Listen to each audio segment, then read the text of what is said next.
Hello everyone. Hope so आप सब अच्छे होंगे। एंड आज हम पढ़ेंगे क्लास 10 का chapter 5 that is real number.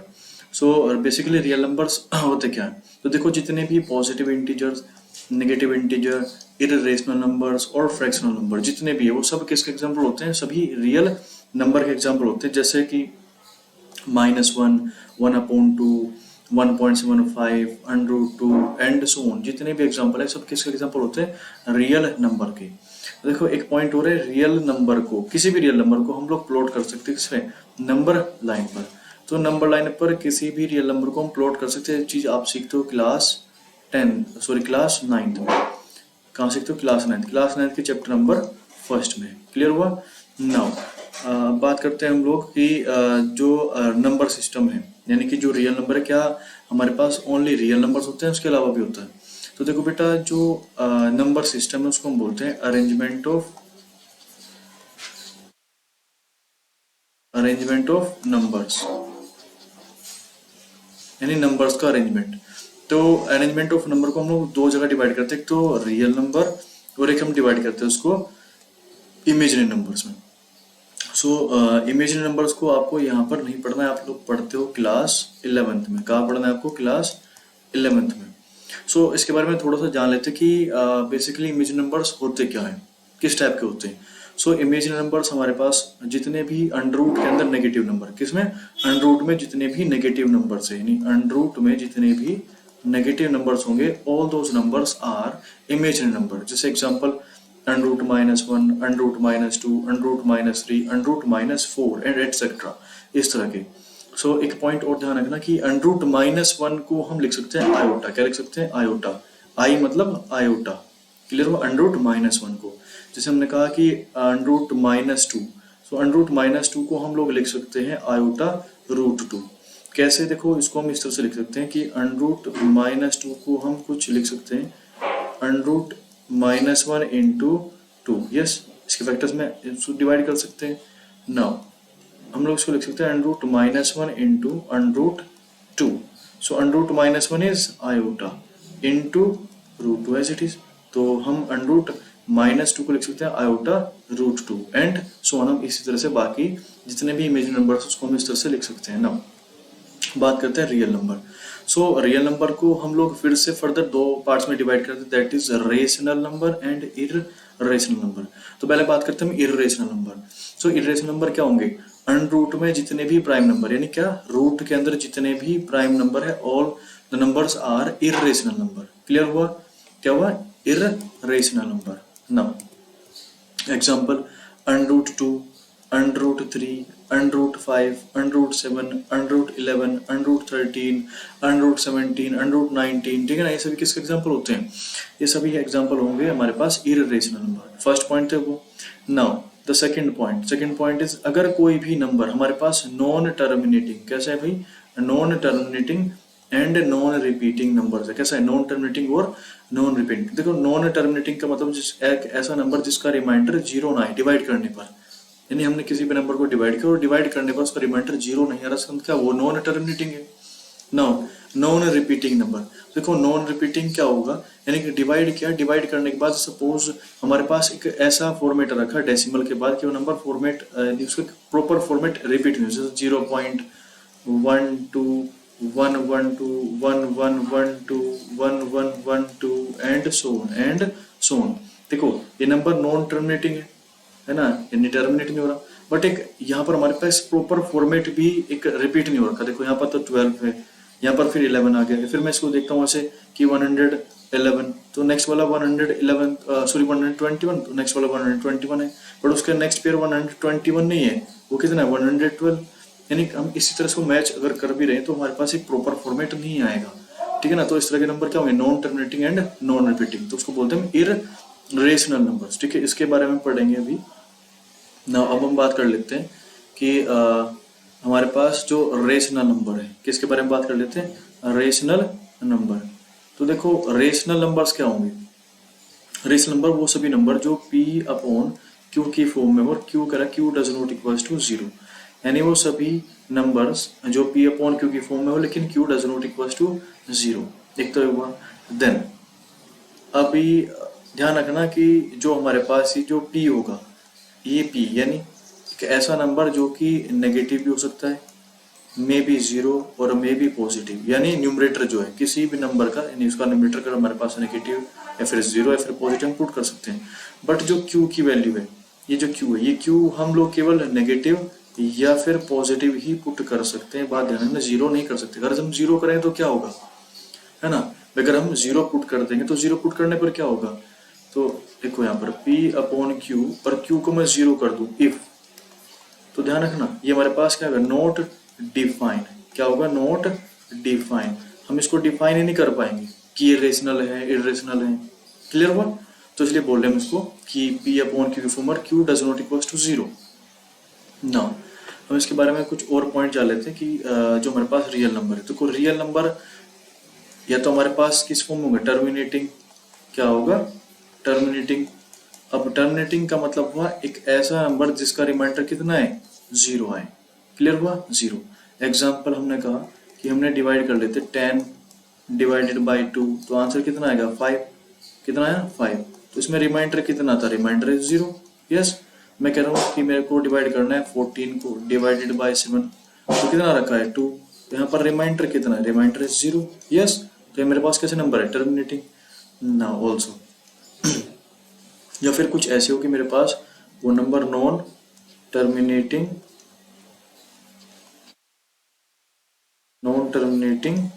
And repeating, non terminating but repeating.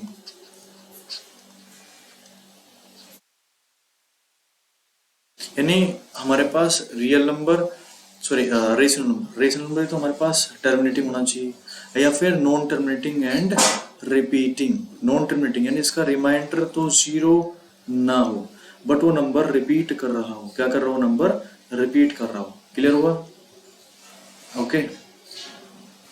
एक मिनट, जी, वो नंबर रिपीट कर रहा हो। रिपीट मतलब जैसे कि डेसिमल के पास 0.3333 and so on.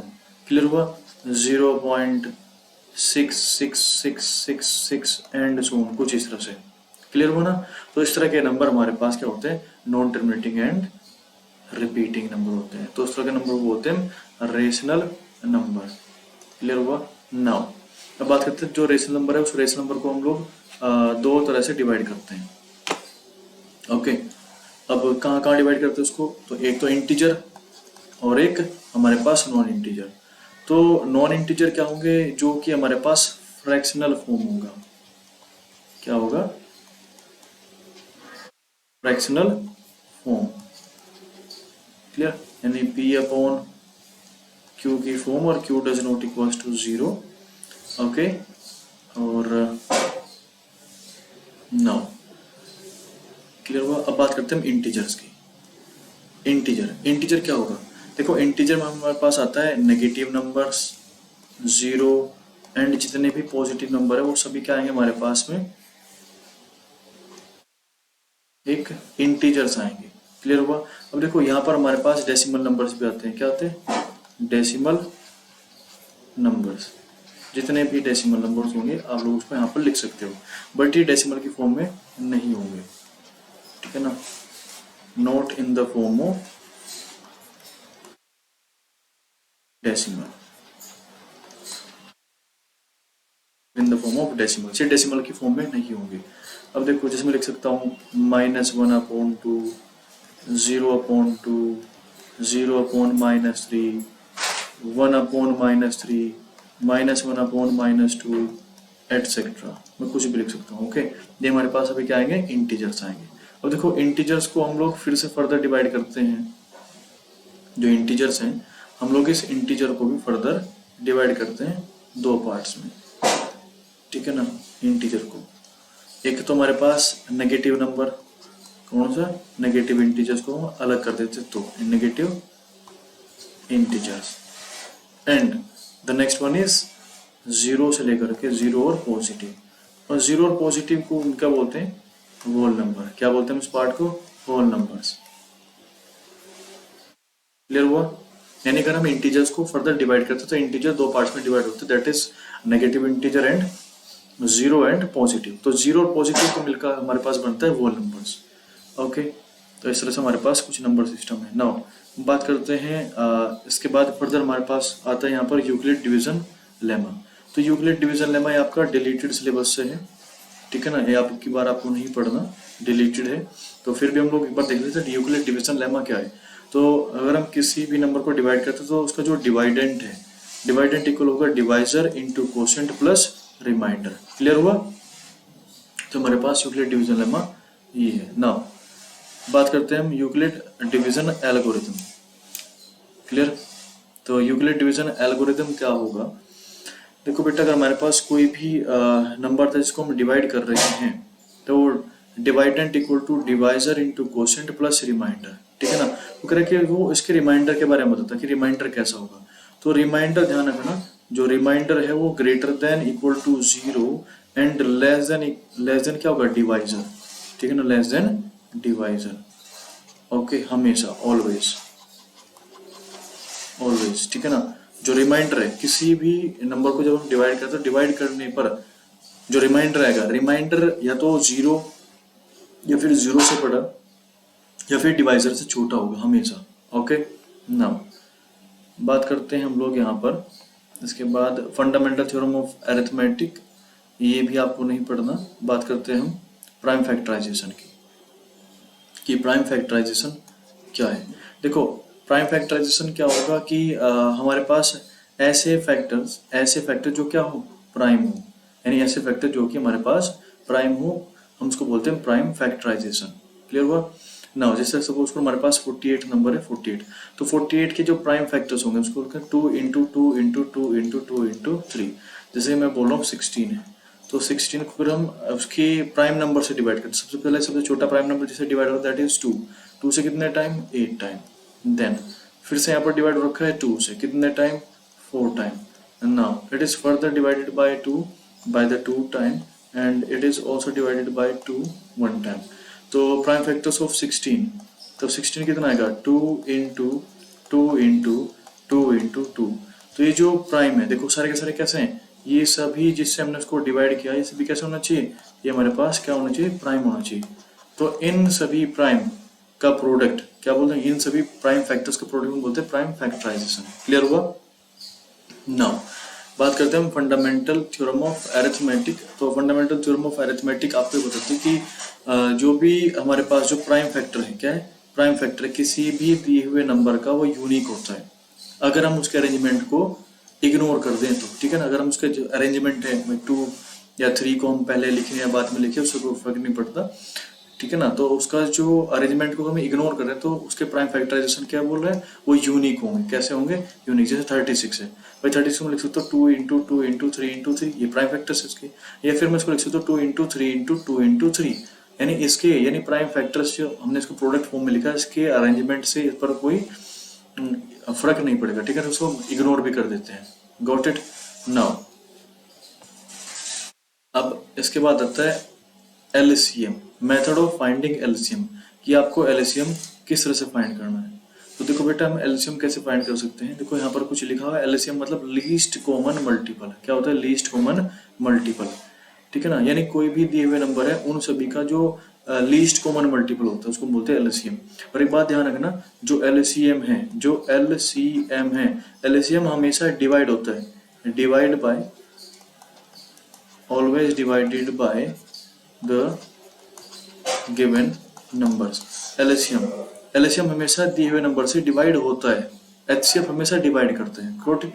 Now suppose हमने कहा कि हमारे पास 36 है, हमको 36 और 56 इन दो नंबर का एलसीएम फाइंड करना है। तो 36 पहले हमको प्राइम फैक्टर्स में हम इसको स्प्लिट करेंगे। तो प्राइम फैक्टर 36 है 2 into 2 into 3 into 3 and 56 is 2 into 2 into 2 into 7। Now अब बात करते हैं, देखो यहाँ पर मैं इधर समझा रहा हूँ आप लोगों को। तो 36, तो 36 के प्राइम फैक्टर क्या रखे, 2 की power 2 into 3 raise power 2 and 56 is 2 raise to the power 3 into 7 raise to power 1।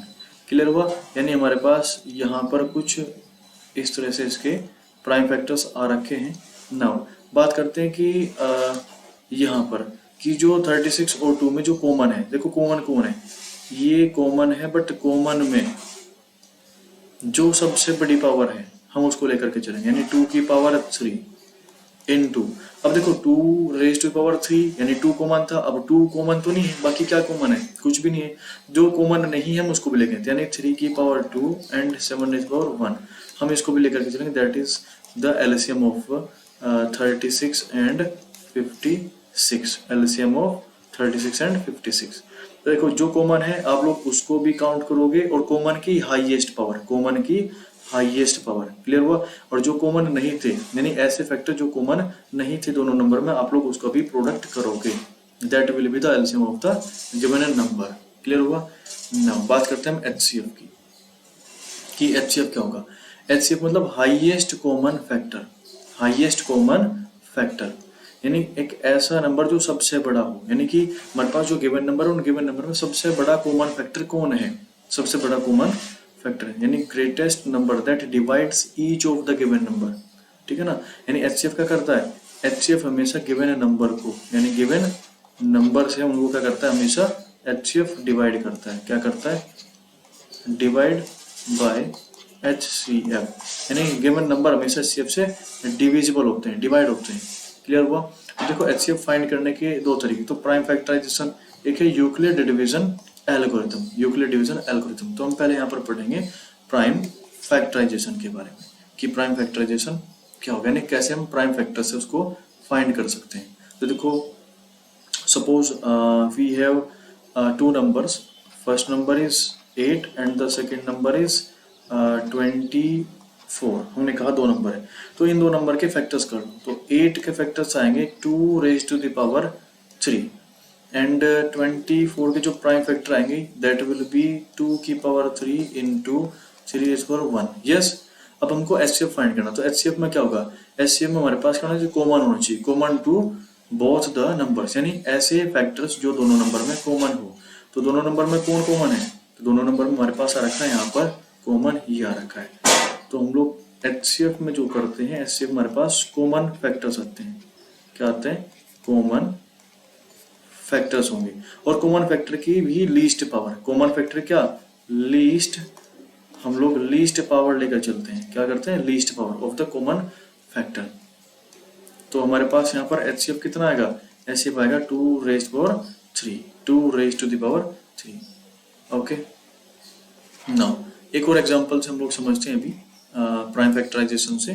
ये सपोज हमारे पास कोई भी नंबर, हमने कहा 50 है, फर्स्ट नंबर इज 50, तो 50 के जो फैक्टर्स आएंगे that will be 2 into 5 into 5, that is 2 raise power 1 and 5 raised to the power 2, and the second number B is, let's say we have 70, 70 will be 2 into and 35, that is 5 into 7, 5 into 7, so factors are 2 raised to the power 1, 5 raised to the power 1 and 7 raised to the power 1। तो HCF of 50, 70 will be क्या होगा, देखो हमने क्या कहा था कि HCF में हम लोग लेके चलते हैं कॉमन नंबर्स, यानी कॉमन फैक्टर। तो कॉमन फैक्टर कौन है, 2 एंड दूसरा कॉमन फैक्टर इज 5, ठीक है ना। लेकिन हम लोग इसमें क्या करते हैं, एचसीएफ में लीस्ट पावर की बात करते हैं, किसकी, least power, least power of common factor, जो कॉमन फैक्टर दोनों में, तो कौन है, 2 की पावर 1 एंड यहाँ पर कौन है, least, least is 5 raise to the power 1, भाई 7 तो कॉमन नहीं है तो 7 को इंक्लूड भी नहीं करेंगे, तो इसका एचसीएफ क्या आएगा, 2 इंटू 5 दैट इज 10, तो 10 will be the HCF of the given numbers, clear हुआ। नाउ तो बात करते हैं हम Euclid division algorithm, that is the second method to find the HCF. तो एचसीएफ को फाइंड करने का दूसरा मेथड ये हमारे पास है। तो कैसे करते हैं कि हमारे पास एक एग्जांपल है, हमने कहा कि 18 एंड 30 का एचसीएफ फाइंड करना यूजिंग डिवीजन एल्गोरिथम, ठीक है ना। तो इसको हम लॉन्ग डिवीजन मेथड भी बोलते हैं, क्या बोलते हैं, long division method, long division method भी हम उसको बोलते हैं। नाउ तो हम लोग यहाँ पर क्या करते हैं कि हम जो छोटा नंबर है, देखो जो 18 है, 18 इज लेस देन 30, क्लियर। तो 18 क्या कर देगा, 18 तो डिवाइड करेगा ना 30 को, 30 थोड़ी डिवाइड करेगा उसको, तो लीस्ट नंबर जो हम उसको उसके पहले डिवाइड करेंगे। तो 30 इज डिविजिबल बाय 18, तो कितना का 18 वन टाइम, तो हमारे पास कितना 18 वन जा 18, और रिमाइंडर कितना है 12। अब जो रिमाइंडर था, जो रिमाइंडर आया था वो क्या बन गया, जो रिमाइंडर आया था हमारे पास क्या बन गया, डिवाइजर बन गया। क्या बन गया, डिवाइजर। और जो हमारे पास जो डिवाइजर था वो क्या बन जाएगा हमारे पास, कोशेंट बन जाएगा। क्या बन जाएगा, कोशेंट। क्लियर हुआ, ये क्या बन गया हमारे पास, कोशेंट में कन्वर्ट हो जाएगा। ठीक है ना, इसी तरह हमारे पास ये फर्दर स्टेप बढ़ते रहेगा। तो देखो 12 18 को कितनी बार डिवाइड करेगा, वन टाइम। कितने टाइम, वन टाइम। तो 12 वन जा 12, हमारे पास रिमाइंडर कितना है 6, है ना 6। तो देखो 6 हमारे पास जो रिमाइंडर था, अभी रिमाइंडर क्या बन गया हमारे पास, डिवाइजर हो गया। क्या बन गया, डिवाइजर। और जो 12 जो हमने अभी डिवाइड किया था जिससे डिवाइजर था, वो हमारे पास क्या बन गया, डिवाइडेंट बन गया। सॉरी कोशेंट नहीं, यहाँ पर ये डिवाइजर है, डिवाइडेंट सॉरी। ओके, डिवाइडेंट। नाउ अभी हमारे पास जो डिवाइजर था वो नेक्स्ट वाले स्टेप में क्या बन गया हमारे पास, डिवाइडेंट में कन्वर्ट हो गया। किसमें बेटा, डिवाइडेंट। ओके, नाउ अब 6 डिवाइड करेगा 12 को कितने टाइम, 2 टाइम। रिमाइंडर है 0, रिमाइंडर है 0, यानी कि वो स्टेप जिस स्टेप में रिमाइंडर 0 आ जाए, तो उस स्टेप में हमारे पास जो डिवाइजर था वो क्या बन गया हमारे पास, रिमाइंडर 0, तो जो डिवाइजर था वो क्या बन गया, HCF। किस में कन्वर्ट हो जाएगा, HCF में। क्लियर हुआ, ओके। नाउ अब हम बात करते हैं यहाँ पर नेक्स्ट हमारे पास है LCM एंड HCF का। प्रोडक्ट ऑफ टू नंबर, यानी प्रोडक्ट, ये हमारे पास एक फॉर्मूला है, आपको ये याद रखना है कि HCF ऑफ टू नंबर, यानी दो नंबर का HCF का प्रोडक्ट इक्वल होगा product of the two numbers, यानी दो नंबर के प्रोडक्ट के इक्वल उन दोनों के HCF का प्रोडक्ट होगा। एग्जाम्पल हम लोग समझ लेते हैं, यहाँ पर जैसे दे रखा है कि 36 एंड 56, तो HCF of 36 and 56 is 4 and LCM is 504। अगर हम इनके HCF और LCM की मल्टीप्लाई करते हैं, उनका प्रोडक्ट इक्वल आएगा इन दोनों नंबर के प्रोडक्ट के। क्लियर हुआ, ओके। देखो 36 इंटू 56 कितना रखा है, 2016, and product of their LCM and HCF is also 216। Clear हुआ, तो ये जो कंडीशन है ये केवल सेटिस्फाई कर दिए only for the two numbers, only for the two numbers, केवल दो नंबर को सेटिस्फाई करती है, नॉट मोर देन 3 और मोर देन 3 नंबर, उसके लिए सेटिस्फाई नहीं करती, does not hold for the 3 और मोर देन 3 नंबर। क्लियर हुआ। नाउ अब हम बात करते हैं इसकी एप्लीकेशंस की, यानी रियल वर्ल्ड में जो हमारे पास एप्लीकेशंस है, यानी किसकी, LCM एंड HCF। क्या LCM और HCF क्या रियल वर्ल्ड में हमारे काम आता है कि नहीं आता है, बिल्कुल आता है। कहाँ पर, जैसे कि रिंगिंग ऑफ बेल, है ना। सपोज हमारे पास कोई बेल है, 4 बेल रखी हुई है, मतलब रिंगिंग बेल है, और सपोज फर्स्ट बेल जो है, एक मिनट, जो हमारे पास फर्स्ट बेल है, यानी बेल फर्स्ट, लेट की 5 मिनट के बाद बेल होती है एवरी 5 मिनट, और बेल 2 हमारे पास होती है एवरी 6 मिनट, एंड बेल 3 होती है हमारे पास एवरी 8 मिनट, एंड बेल 4 होती है हमारे पास एवरी 10 मिनट। ठीक है ना, यानी कुछ बेल है हमारे पास, bell first, bell second, ringing bell है, bell 2 and bell third, fourth. तो ये हर इनका टाइम पीरियड दे रखा कि ये 5 मिनट बाद, ये 6 मिनट बाद, ये 8 मिनट बाद, और ये 10 मिनट के बाद, इस तरह से रिपीट होगी। तो अगर आपसे क्वेश्चन पूछ ले हो कि बताओ ये सभी बेल, यानी bell first, bell second, bell third and bell fourth एक साथ, यानी टुगेदर कब बेल होंगी, यानी टुगेदर कब रिंग करेंगे, उसका टाइम पूछ ले। बताओ कितने टाइम बाद ये चारों बेल एक साथ रिंग करेगी। तो आप लोगों को क्या करना है इस केस में, आप लोगों को यहाँ पर क्या फाइंड कर लेना, इनका LCM। क्या फाइंड कर लेना, LCM। LCM of bell first, bell second, bell third and bell fourth. तो जो भी इनका LCM आएगा that will be the time, उस टाइम पर वो सारी की सारी बेल एक साथ रिंग करेगी दोबारा से। ठीक है ना, तो यहाँ पर एंड दूसरा है कि सपोज कोई 2 पर्सन है ना, और वो किसी ग्राउंड पर रनिंग कर रहे हैं। सपोज हमारे पास एक ये ग्राउंड है, और इस ग्राउंड पर यहाँ पर यहाँ स्टार्टिंग पॉइंट है, ये person first and person second, इन दोनों ने इसी ग्राउंड पर रनिंग करना स्टार्ट किया। ओके, रनिंग करना स्टार्ट किया और सपोज जो पर्सन फर्स्ट है उसको एक राउंड लगाने में 10 मिनट्स लग रही है। कितनी लग रही है? 10 मिनट। और पर्सन सेकंड को लग रही है 15 मिनट एक राउंड लगाने में, है ना। और यहाँ से एक साथ उन्होंने स्टार्ट किया था at the same time starting point. फिर बताओ वापस से वो कब दोबारा से एक दूसरे को मीट करेंगे इसी स्टार्टिंग पॉइंट पर। तो इस केस में क्या निकालना है आपको? एलसीएम फाइंड कर लेना, किसका? पर्सन फर्स्ट का एंड पर्सन सेकंड का। तो जो भी तुम्हारे पास इनका एलसीएम आएगा वो क्या होगा? इनका मीटिंग टाइम होगा स्टार्टिंग पॉइंट के बाद, फिर से स्टार्टिंग पॉइंट पर दोबारा से मिलने का। क्लियर हुआ ना? ये कुछ एप्लीकेशन थी एलसीएम एंड एचसीएफ की। बात करते हैं हम लोग इर्रेशनल नंबर्स के बारे में कि इर्रेशनल नंबर्स क्या होंगे। तो देखो, इर्रेशनल नंबर जो है वो नंबर होंगे जिनको हम P/Q and Q does not equal form में नहीं लिख सकते, है ना। ये हमारे पास क्या होंगे? Irrational numbers. इर्रेशनल नंबर यानी जो जिस नंबर को हम P/Q की फॉर्म में नहीं लिख सकते। इससे एग्जांपल है √2, पाई, e मतलब error and so on. Clear हुआ? अब देखो बेटा जी कि इरेशनल के बारे में हम लोग ऑलरेडी डिस्कस कर चुके हैं। नाउ हम बात करते हैं कुछ इंटरेस्टिंग थ्योरी, नंबर थ्योरी से रिलेटेड। तो देखो यहाँ पर क्या है, कोई भी नंबर है p, यानी p मतलब कोई प्राइम नंबर है जो किसी नंबर के स्क्वायर को डिवाइड कर रहा है, यानी p डिवाइड्स a स्क्वायर, यानी किसी नंबर के स्क्वायर को अगर p डिवाइड कर रहा है तो ये बोलते हैं कि p डिवाइड करेगा उस नंबर को, p उस नंबर को भी डिवाइड करेगा।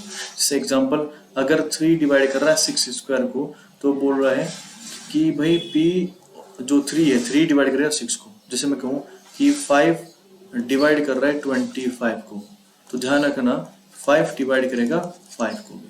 क्लियर हुआ? ओके, नाउ नेक्स्ट कुछ पॉइंट है कि द सम और difference of a rational and irrational number is always irrational. अगर हम लोग किसी भी रेशनल और इर्रेशनल नंबर को क्या कर रहे हैं? सम मतलब ऐड कर रहे हैं, डिफरेंस मतलब माइनस करते हैं, तो हमारे पास क्या आएगा? इर्रेशनल आएगा। ये बात ध्यान रखना, हमेशा ही इर्रेशनल होगा। Now next, product and quotient of a non zero rational and irrational number is irrational. Product या फिर कोशेंट किसका? रेशनल और इर्रेशनल नंबर का क्या होगा बेटा? इर्रेशनल आएगा। क्लियर हुआ? नाउ बात करते हैं हम लोग कि आपके बोर्ड में क्वेश्चन आता है कि √7 या अनरूट प्राइम नंबर, जो अनरूट में कोई भी प्राइम नंबर हो उसको इर्रेशनल नंबर आपको प्रूव करना होता है। क्या करना होता है? प्रूव करना होता है। क्लियर हुआ? तो इसको हम प्रूव कैसे करते हैं? देखो बेटा, तो इसके प्रूव करने का मेथड क्या है? सबसे पहले हम लोग एज्यूम करते हैं कि जो गिवन स्टेटमेंट है कि √7 जो है वो हम लोग उसको कॉन्ट्रडिक्ट कर लेंगे कि √7 एक रेशनल नंबर है। क्या माना कि रेशनल नंबर है। ओके, हम लोग इसको कॉन्ट्रडिक्ट मेथड से करते हैं। तो देखो इसको हम लोग सोल्व कैसे करेंगे, देखिए यहाँ पर सबसे पहले आप लोग क्या करोगे?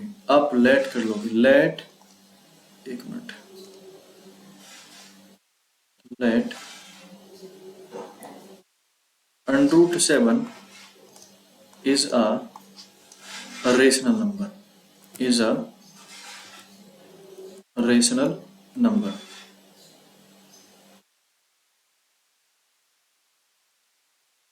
is a rational number.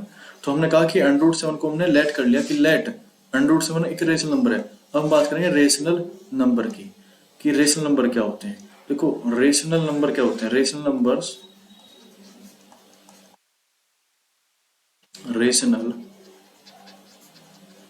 numbers are in the form of P/Q and Q does not equals to 0. yes, clear?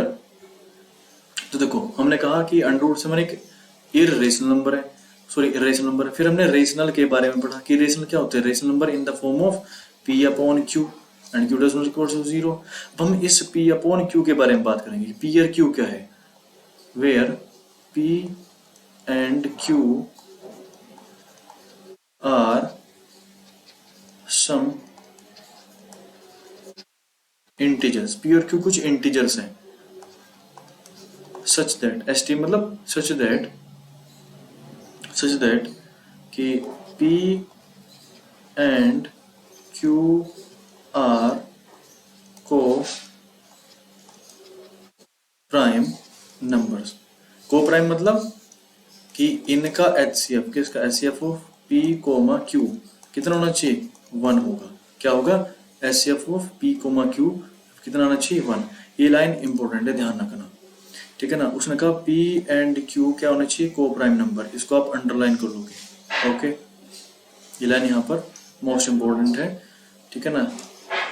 तो ये लाइन हमको बता रही कि P और Q को डिवाइड करने वाला, देखो HCF क्या करता है, HCF तो डिवाइड करता है किन दो नंबर को, तो HCF यानी P और Q को डिवाइड करने वाला कॉमन नंबर यानी कॉमन फैक्टर कौन है 1 है।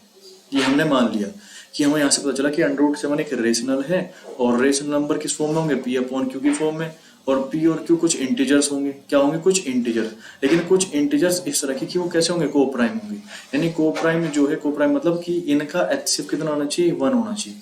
नाउ अभी इस जो हमने यहाँ पर लैंग्वेज लिखी है हमको इससे पता चलता है कि P अपॉन Q √7 कि √7 को हम लिख सकते हैं P अपॉन Q की फॉर्म में, यस और नो। ये हमारे पास फर्स्ट इक्वेशन है।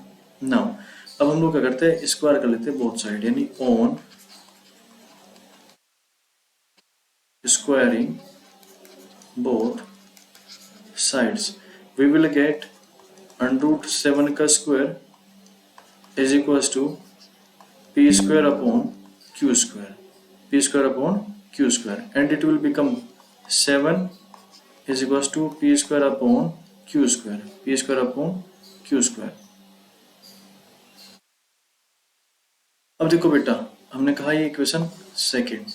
अब मैं इसको क्रॉस मल्टीप्लाई करता हूं तो मेरे पास आएगा कि Q square is equal to P square upon 7, कितना आएगा P स्क्वायर अपॉन 7। तो यहां से यानी इक्वेशन नंबर थर्ड, इसको मैंने कहा इक्वेशन नंबर थर्ड, तो इक्वेशन थर्ड से यानी from equation third we have कि 7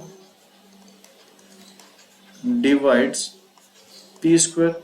अब देखो हमने अभी भी थोड़ी देर पहले पढ़ा था कि जो अगर कोई नंबर है वो डिवाइड कर रहा है किसी भी नंबर के स्क्वायर को तो वो उस नंबर को भी डिवाइड करेगा।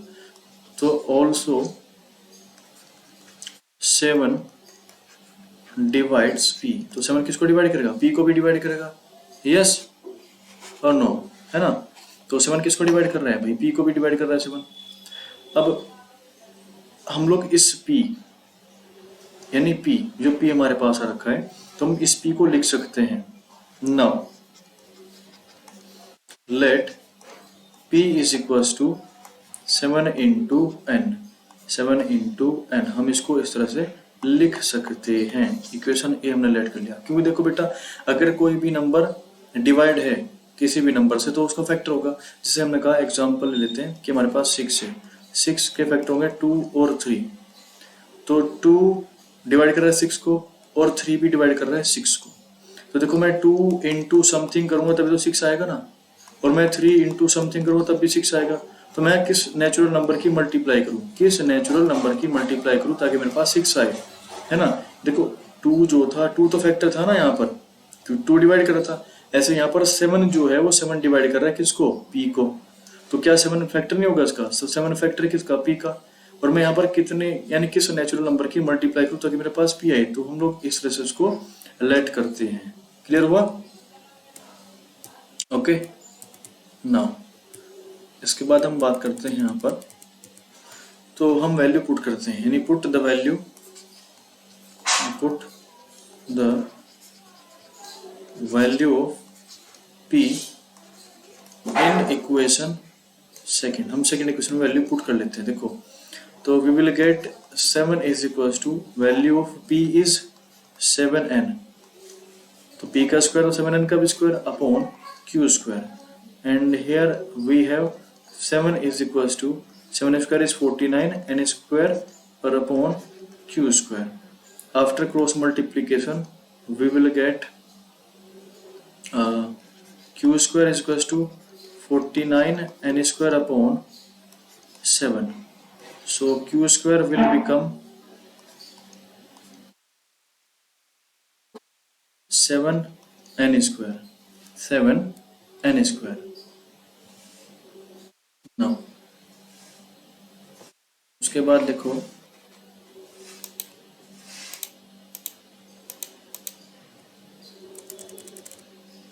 now here we have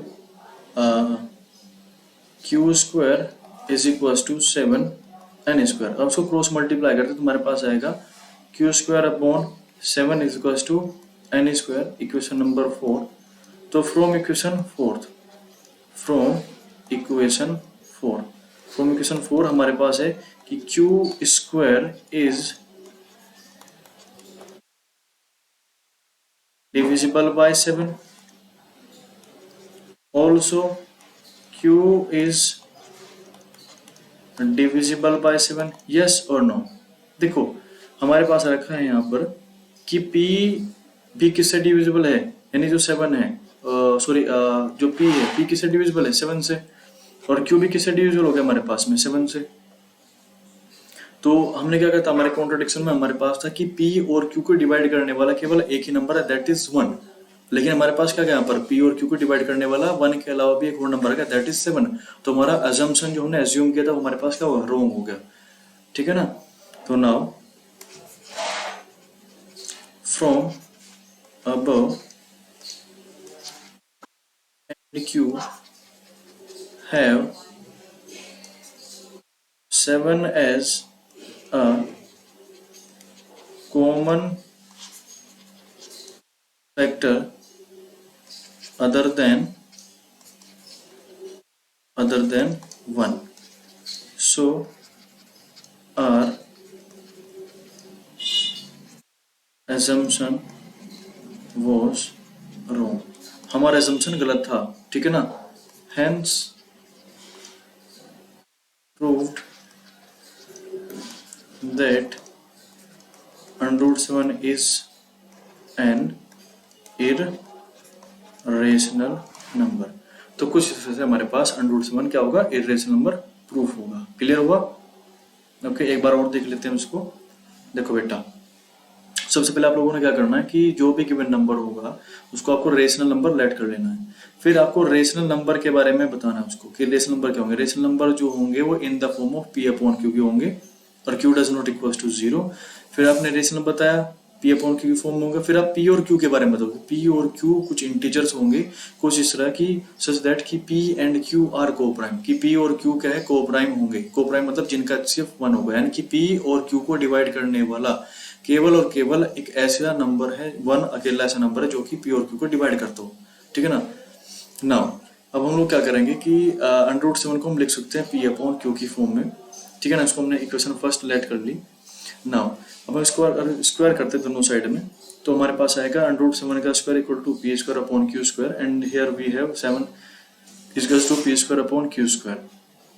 तो हमारे पास कुछ यहाँ से क्रॉस मल्टीप्लाई इसको करेंगे तो क्रॉस मल्टीप्लिकेशन के बाद हमारे पास q square is equals to p square upon 7 आएगा.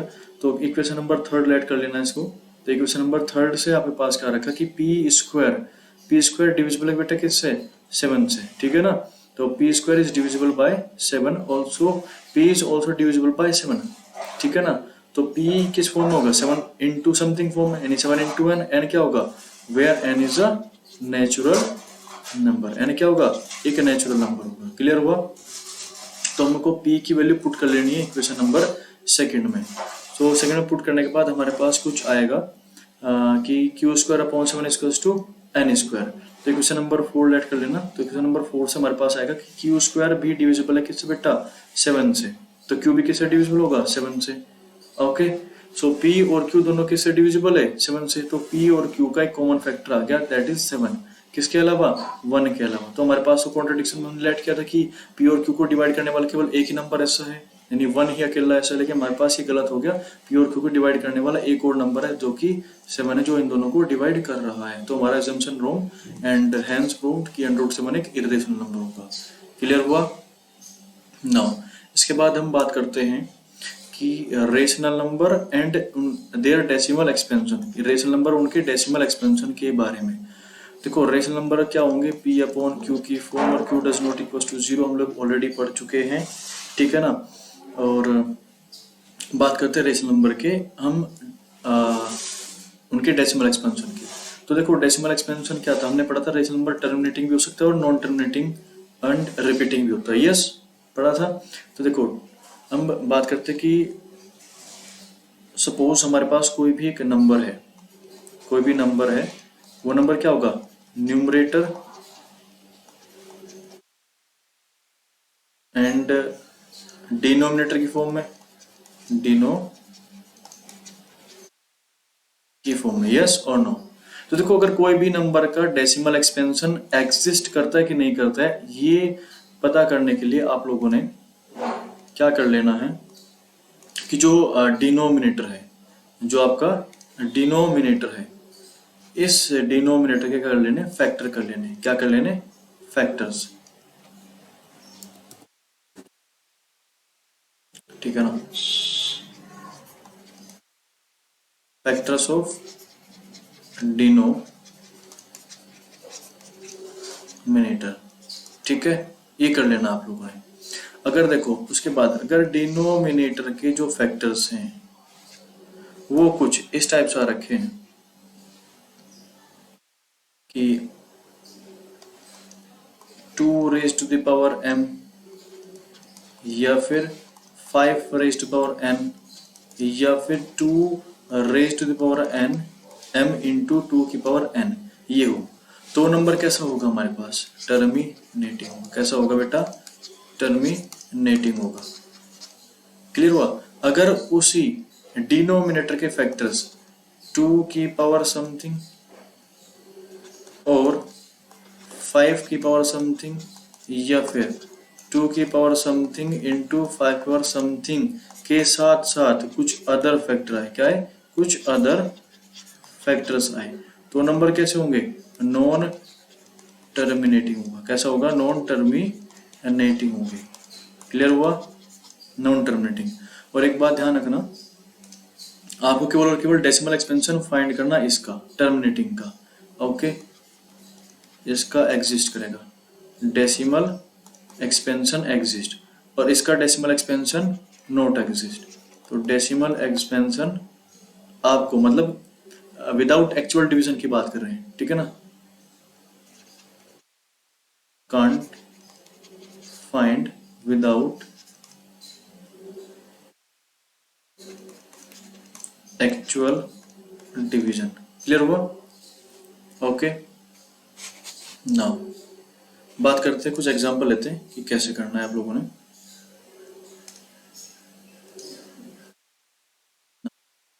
लेट अस टेक एग्जांपल कि we have a number 13 upon 125, okay. तो जो उसका डिनोमिनेटर है, क्या है, डिनोमिनेटर, क्या कर लेना, इसके फैक्टर्स कर लो। तो factors of denominator that will B 5 से जाएगा 25 टाइम, एंड 5 से जाएगा 5 time, and it will further divided by 5 by 1 time. तो 125 के फैक्टर रखे 5 की पावर 3, तो किस फॉर्म में, in the form of 5 raise power something. तो क्या हुआ, it is a terminating number, it is a terminating number, so we can find its decimal expansion with without actual division, ठीक है ना, बिना एक्चुअल डिवाइड किए, यानी बिना डिवाइड किए हम लोग इसका डेसिमल एक्सपेंशन फाइंड कर सकते हैं। कैसे, अब देखो बेटा, तो हमारे पास था 13 upon 5 raise to the power 3, 5 raise to the power 3। अब देखो जो डेसिमल होते हैं, कौन से नंबर, बहुत ध्यान से समझना बेटा, डेसिमल, जो डेसिमल्स होते हैं, डेसिमल नंबर होते हैं, वो किससे बनते हैं, उसका फॉर्मेशन होता है बेटा 10 से। किससे होता है, 10 से। और 10 के फैक्टर में कौन होगा, 2 इंटू 5, यस 2 इंटू 5, यानी कि किसी भी नंबर का डेसिमल एक्सपेंशन फाइंड करने के लिए हमारे पास उस नंबर में 2 और 5 के फैक्टर होना कंपलसरी। बट यहाँ पर तो 2 नहीं है ना, तो हम लोग क्या करेंगे बेटा, तो हम लोग यहाँ पर 2 से मल्टीप्लाई करेंगे, बट कितना, इसकी पावर सेम करनी होगी, कितनी, 3, तो 3 से मल्टीप्लाई, तो हम लोग को इसको ऊपर भी 3 से मल्टीप्लाई करनी पड़ेगी, ठीक है ना। तो it will become 13 into 2 raise to the power 3 is 8 upon 10 की पावर कितनी हो जाएगी बेटा, 3 हो जाएगी। देखो 5 2 जा 10, पावर सेम है तो एज इट इज। क्लियर हुआ। नाउ आप लोग इसको क्या करोगे, मल्टीप्लाई करके लिखोगे यहाँ पर, और 10 की पावर 3 से डिवाइड करके हमारे पास डेसिमल एक्सपेंशन इसका आ जाएगा, ठीक है ना। एक और एग्जांपल लेते हैं, second example. Let's say we have 25 नहीं, कुछ और लेते हैं, ठीक है ना। वी हैव 17 अपॉन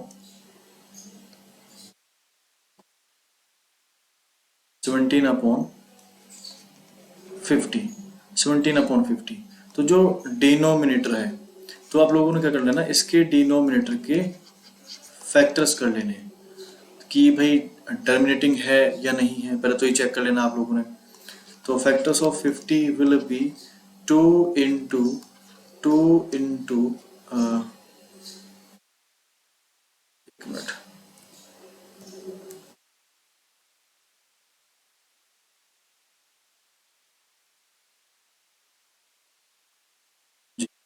नाउ तो 5 इंटू 5 इंटू 2, तो कितना रखा, 5 raise power 2 and 2 raise power 1। तो किस फॉर्म में, in the form of 5 raise power m and 2 raise power n, yes. तो क्या हो गया, इसका डेसिमल एक्सपेंशन जो है आप लोग फाइंड कर सकते हो विदाउट एक्चुअल डिवीजन। कैसे, अब लिखो कि 17 upon 5 raise power 2 and 2 raise power 1, yes. अभी हमने क्या कहा था कि इनकी जो पावर है उसको आपको सेम कर लेना है। मैं कितने से मल्टीप्लाई करूं, देखो यहाँ पर कितना है 2 और ये कितना है 1, तो कितनी कमी है 1 की, तो 2 की पावर 1, तो ऊपर भी 2 की पावर 1 की मल्टीप्लाई, तो 17 into 2 upon 5 raise power 2 into base same, तो पावर 8। नाउ अब पावर सेम है और बेस की आपस में क्या हो जाएगी, मल्टीप्लाई, तो 10 की पावर कितनी आ जाएगी 2, और 17 2 जा 34। क्लियर हुआ। तो इसको आप लोग डिवाइड करो 13 अपॉन 100 से। क्लियर हुआ। नाउ तो कुछ इस तरह से हमारे पास यहाँ पर क्या आएगा, इसका डेसिमल एक्सपेंशन आप लोग फाइंड कर सकते हो विदाउट एक्चुअल डिवीजन। तो इस चैप्टर में इतना ही है, और इनको रीड करिए और प्रैक्टिस कीजिए एनसीईआरटी से। Okay, thank you so much.